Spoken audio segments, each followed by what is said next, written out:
আসসালামু আলাইকুম ভিউয়ার্স, কেমন আছেন সবাই? আশা করছি আল্লাহর রহমতে সবাই সবার জায়গা থেকে বেশ ভালো আছেন। আমরা আলহামদুলিল্লাহ পরিবারের সবাই ভালো আছি। তবে আমি বেশ অনেকটাই অসুস্থ, সেই সাথে আপনাদের ভাইয়াও অনেকটা অসুস্থ। একে একে সবারই আমাদের বাসায় জ্বর, ঠান্ডা, কাশি হয়ে গেছে।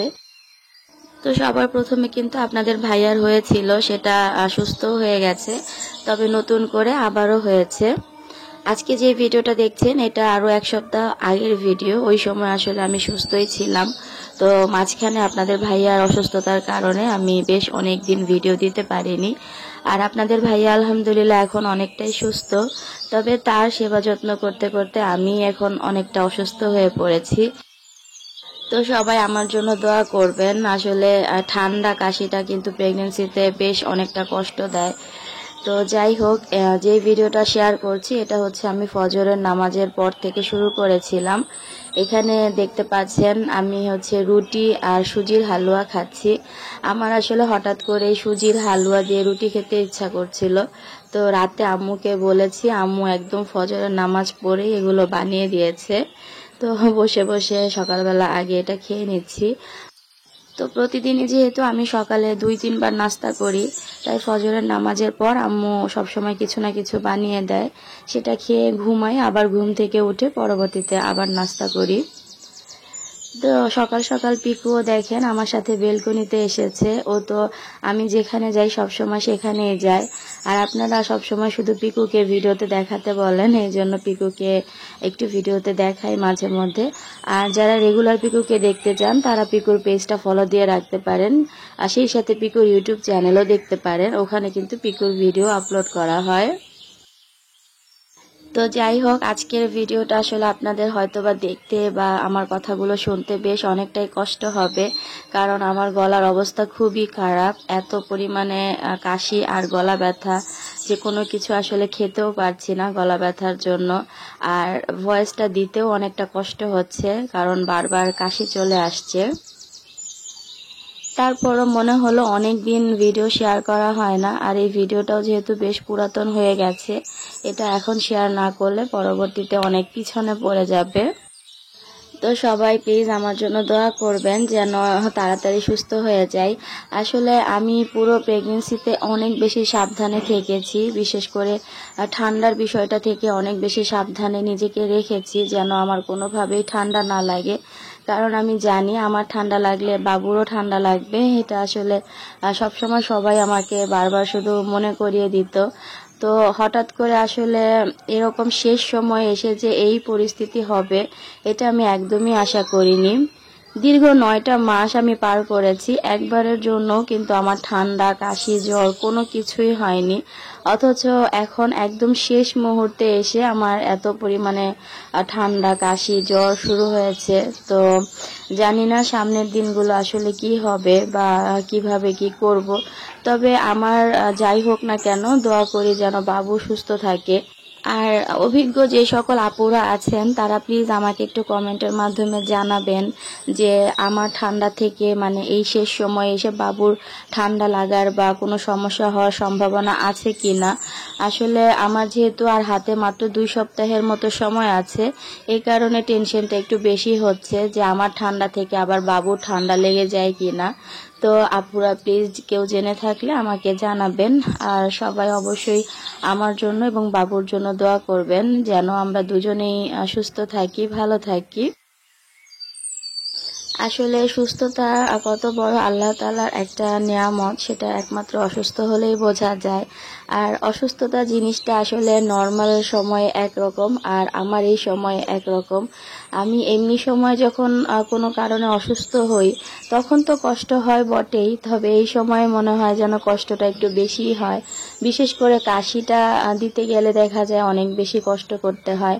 তো আমি আসলে যে ভয়টা পাচ্ছিলাম যে আপনাদের ভাইয়ার কাছ থেকে আমার কাছে চলে না আসে, যেহেতু জ্বর, ঠান্ডা এগুলো একটু ফ্লু টাইপের ভাইরাস জনিত সমস্যা থাকে, একজনের কাছ থেকে আরেকজনের কাছে কিন্তু খুব সহজেই ট্রান্সফার হয়ে যায়। কিন্তু কি আর করার, আপনাদের ভাইয়া লাস্ট 5 দিন এত পরিমাণে অসুস্থ ছিল, প্রচণ্ড জ্বর ছিল। তো এই অবস্থাতে আসলে আমি তো চাইলেও তার থেকে দূরে থাকতে পারবো না। তার সেবা যত্ন আমাকে ওয়াইফ হিসেবে অবশ্যই করা উচিত। তো নিজের হবে এটা ভেবে আমি তো আসলে দূরে থাকা পসিবল ছিল না। এ কারণেই দেখা গেছে যে খুব দ্রুতই আমাকে এই জিনিসটা অ্যাটাক করে ফেলেছে। তো যেটাই হোক না কেন, আল্লাহ তাআলা সবসময় যেটা করেন আমাদের ভালোর জন্যই করেন, এই কথাটা আমি সবসময় বিশ্বাস করি। তো যাই হোক, এখানে ভিডিওতে কি হচ্ছে সেটা একটু শেয়ার করি। দেখতে পাচ্ছেন আমি পরোটার জন্য ময়দাটাকে রেডি করে নিচ্ছি। আপনাদের ভাইয়া হঠাৎ করে এই চিনি পরোটা খেতে চাচ্ছিল, তো ওই সময় কিন্তু সেও সুস্থ ছিল, এই কারণে বানিয়ে দিচ্ছি। আর আমি একদম অল্প করে বানাবো, মানে তার জন্য 2টা, আমার ননদের জন্য 1টা, টোটাল 3টা পরোটা করব। তো গুঁড়া দুধ আর চিনি দিয়ে এই পরোটাটা খেতে আপনাদের ভাইয়া বেশ পছন্দ করে, আমারও ভালো লাগে। তবে আমি সবসময় দুধ চায়ের সাথে খেতে বেশি পছন্দ করি। আর আমি এখন যেহেতু টোটালি তেল জাতীয় খাবারটা অ্যাভয়েড করছি, আমার যেহেতু গ্যাস্ট্রিকের সমস্যা, এই কারণে আমি আমার জন্য বানাচ্ছি না, শুধু ওদের দুজনকেই বানিয়ে দিব। আর এটা কিন্তু সকালের নাস্তা না, এটা আসলে আপনাদের ভাইয়া ভর দুপুরবেলা খেতে চেয়েছিল, এই কারণেই কিন্তু আমি অল্প করে বানিয়ে দিচ্ছি। তো এখানে কাজ করতে করতে গত ভিডিওতে পাওয়া একটা কমেন্টের একটু রিপ্লাই করে দিচ্ছি। একজন আপু আমাকে কমেন্ট করেছিল, মানে আমি যখন গত ভিডিওতে আমার প্রেগনেন্সির ডেটটা শেয়ার করেছিলাম, তখন আপু কমেন্ট করেছিল যে আপুরও হচ্ছে 37 সপ্তাহ চলছে, মানে আমি 37 সপ্তাহের সময় ভিডিওটা শেয়ার করেছিলাম। তো আপু বলেছিল যে তার তো মে মাসের মাঝামাঝিতে ডেট দিয়েছে, আমার এত দেরিতে কেন ডেট দিয়েছে। তো প্রেগনেন্সিতে ডেলিভারি ডেটটা আসলে কম বেশি কেন হয় সেটা তো আমি ওইভাবে বলতে পারছি না, কারণ আমি যেহেতু এই ব্যাপারে একদমই অভিজ্ঞ না, এই কারণে আপুকে আমি বুঝিয়ে বলতেও পারছি না। তো আপুর হচ্ছে গিয়ে এই মাসের মাঝামাঝিতে ডেট দিয়েছিল, তো সেই অনুযায়ী আমার কিন্তু প্রায় 15-20 দিনের মতো আপুর থেকে ডেটটা একটু পিছিয়ে আছে। তো সময় হিসাব করলে দেখা যাচ্ছে একই, কিন্তু মানে সপ্তাহ অনুযায়ী আমাদের দুজনের একই হচ্ছে, কিন্তু ডেটটা আপুর আগে আমার পরে এরকমটা হয়েছে। তো আমি আসলে এই ব্যাপারে সেরকম কিছু জানি না, তবে আমি এতটুকু মানে ভিডিও দেখে বা মানুষের কাছ থেকে শুনে যতটুকু বুঝতে পেরেছি যে 42 সপ্তাহের মধ্যেই নাকি ডেলিভারি হয়ে যায়। তো আমার হচ্ছে লাস্টবার যখন আলট্রা করিয়েছিলাম তখন তো ডেটটা পিছিয়ে জুনের 4 তারিখ দিয়েছিল। তো জুনের 4 তারিখ অনুযায়ী আমার হচ্ছে 42 সপ্তাহ পরে। তো ওই পর্যন্ত হয়তো বা আল্লাহ তাআলা নিবে না, তার আগেই হয়তো কোনো একটা সুখবর আমরা পাবো, সেটা তো আসলে আমরা বলতে পারছি না, আল্লাহ তাআলাই ভালো জানে। আর আপু আমার ডেটটা কেন পিছিয়েছে সেটা আমি একদমই জানি না। তো যেই ডেটই হোক না কেন, মানে সময়ের মধ্যে হলেই হলো, এতেই আমি খুশি। তো সবাই আসলে দোয়া করবেন যেন কোনো সমস্যা না হয়। আর আপুকে আমি আসলে গুছিয়ে রিপ্লাইটা দিতে পারিনি, যেহেতু আমি নিজেই এই ব্যাপারে তেমন কিছু জানি না, এ কারণে গুছিয়ে বা বুঝিয়ে হয়তো বা বলতে পারিনি। তবে আমি একদম প্রথম যখন আলট্রা করিয়েছিলাম, মানে 7 সপ্তাহের সময় যখন আলট্রা করিয়েছিলাম, তখনই কিন্তু আমার ডেলিভারি ডেটটা এসেছিল 31শে মে, মানে মে মাসের একদম শেষের দিনটা এসেছিল। তো তারপরে আবার জুনের 4 তারিখ দিয়েছে। তবে জুনের 4 তারিখ পর্যন্ত যাবে কিনা সেটা তো আমরা আসলে বলতে পারি না, এটা আল্লাহ তাআলাই ভালো বলতে পারেন যে সে আমাদের ভাগ্যে কি রেখেছেন বা কখন সে বাবুকে পৃথিবীতে আনবেন। তো যাই হোক আপু, আজকের ভিডিওটা দেখলে আশা করি তুমি বুঝতে পারছো যে ডেটটা কেন পিছিয়েছে। আমি আসলে ওইভাবে তোমাকে ব্যাখ্যা করে বলতে পারছি না, তার জন্য আমি খুবই দুঃখিত। তো যাই হোক, এখানে আমার বেলকনির অবস্থাটা আপনাদেরকে একটু দেখাই। আজকে কিন্তু শুরুতে আমি আমার বেলকনি দেখাইনি, আমার শাশুড়ির বেলকনি দিয়ে ভিডিওটা শুরু করেছিলাম, কারণ আমার বেলকনির অবস্থা খুবই খারাপ ছিল। গতকাল রাতে ঝড় হয়েছে, আর এই ভিডিওটা হচ্ছে প্রথম যখন ঝড় হলো ওই দিনের পরের দিনের ভিডিও।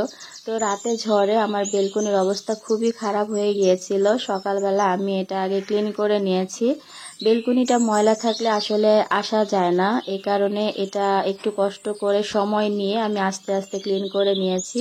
জানালাগুলোতেও বেশ ময়লা পড়েছিল, মানে কাদার পানি ছিটেছিল, এই কারণে এটাও ভালো করে ক্লিন করে নিয়েছি। তো সবকিছু ক্লিন করার পর বেলকনিটা দেখতে বেশ ভালো লাগছে। যারা যারা ভিডিও শুরু থেকে এই পর্যন্ত ধৈর্য ধরে আমার সঙ্গে ছিলেন তাদের সবাইকে জানাচ্ছি অসংখ্য ধন্যবাদ। এই পর্যন্ত দেখার পর কোথাও কোনো অংশ যদি একটুও ভালো লেগে যায় তাহলে প্লিজ ভিডিওতে একটা লাইক দিয়ে দিবেন। পরবর্তীতে যদি আমার ভিডিও দেখার আগ্রহ জন্মায় তাহলে অনুরোধ করব চ্যানেলটিকে সাবস্ক্রাইব করে আমার সঙ্গেই থেকে যাবেন। যারা অলরেডি আমার চ্যানেলটি সাবস্ক্রাইব করে প্রতিনিয়ত আমাকে সাপোর্ট করে যাচ্ছেন তাদের সবাইকে জানাচ্ছি অসংখ্য ধন্যবাদ। তো এই কাদামাখা বেলকনিটা ক্লিন করতে আমার কিন্তু অনেকটা সময় লেগেছে, যেহেতু আমি এখন চাইলেও আগের মতো অনেক দ্রুত কাজ করতে পারি না, তাই আস্তে ধীরেই ক্লিন করে নিয়েছি। আর পিকুকে দেখেন, সে এখানে কি সুন্দর করে খেলছে। ওভারঅল ভিডিও সংক্রান্ত যে কোনো মতামত কমেন্টের মাধ্যমে জানাতে ভুলবেন না। আজ এখানেই বিদায় নিচ্ছি। সবাই ভালো থাকবেন, সুস্থ থাকবেন আর আমাদের জন্য অবশ্যই দোয়া করবেন। আল্লাহ হাফেজ।